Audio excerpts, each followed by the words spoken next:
Sa bawat sandali ng ating buhay, tila ba laging may nagbabadyang pagbabago, mula sa personal na kalagayan,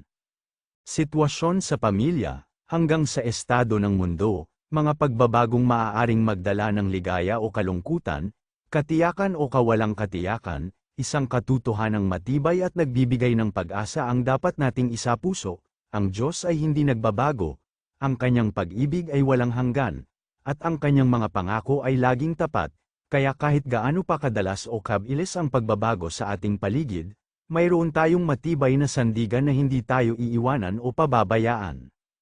Madalas tayong mag-alala at mangamba sa mga hindi natin kontrolado, ngunit ang katotohanan ay ang kanyang kamay ay laging gumagabay at ang kanyang plano ay perpekto para sa atin. Ito ang payo ko sa inyo base sa katotohanan, huwag ninyong hayaang lamunin kayo ng takot sa hinaharap o ng pangamba sa kawalang katiyakan, dahil ang Diyos ay laging nasa kontrol ng lahat ng bagay at kaya niyang gawing kabutihan ang anumang sitwasyon sa buhay. Diretsahan lang tayo, sa panahon ngayon na tila ang lahat ay hindi permanente at madaling magbago, dapat nating maintindihan na ang ating responsibilidad ay manalig at magtiwala na may Diyos na hindi nagpapalit at ang kanyang salita ay laging totoo. Tandaan ninyo, ipinahayag mismo sa Biblia na si Jesus Kristo ay siya rin kahapon, ngayon, at magpakailanman, na siyang pinakamalakas na patunay sa kanyang hindi nagbabagong katangian.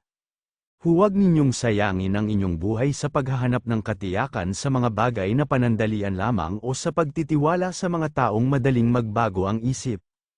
Ang tunay na mananampalataya ay may kakaibang kapayapaan dahil alam niyang ang kanyang buhay ay nasa kamay ng isang Diyos na tapat at hindi nagbabago.